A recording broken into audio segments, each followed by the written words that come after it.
তো hello everyone good morning from Durgapur expressway.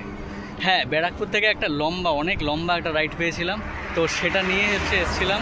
আর এখন দাঁড়িয়ে আছি এই দুর্গাপুর এক্সপ্রেসওয়ের ওপরে। আমার এদিকে হচ্ছে বর্ধমান, আর এদিকটা যদি দেখাই তাহলে এদিকে হচ্ছে কলকাতা।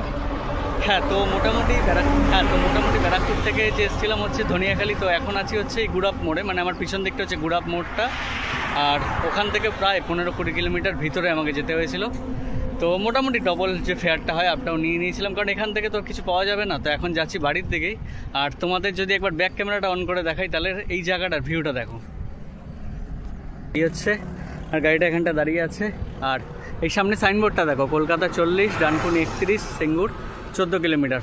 সব হচ্ছে এই দিকে, সামনের দিকে। এই দিকটাই যদি জুম করি তোমাদের, এদিকে হচ্ছে কলকাতা। আর আশেপাশের ভিউটা যদি দেখি তোমাদের, দেখো এই হচ্ছে দুর্গাপুর এক্সপ্রেসওয়ে। আর ঠিক আমার এই দিকে হচ্ছে শুধু বর্ধমানের দিকটা, ঠিক আছে। এই দেখো কি দারুণ লাগছে, দেখো দুর্গাপুর এক্সপ্রেসওয়েটাকে।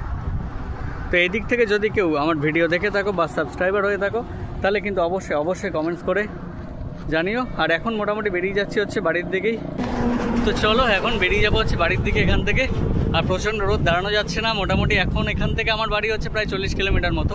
তো এই সোজা যাবো সিঙ্গুর অবধি, সিঙ্গুর থেকে লেফট টার্ন নেবো, নিয়ে ওই গঙ্গা পার হয়ে তারপর দিক থেকে চলে যাবো বাড়িতে। আর মোটামুটি একটা রাইডে অলমোস্ট সারাদিনের প্রায় বলতে পারো ইনকাম হয়ে গেছে।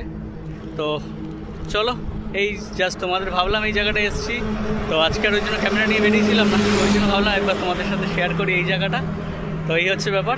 যদি ভালো লাগে এই ছোট্ট ব্লগটা, তাহলে অবশ্যই একটা লাইক করে দিও, কমেন্টস করে জানিও। আর এখান থেকে যদি কেউ দেখে থাকো তাহলে অবশ্যই কিন্তু কমেন্টস করে জানিও। তো চলো, টাটা, বাই বাই।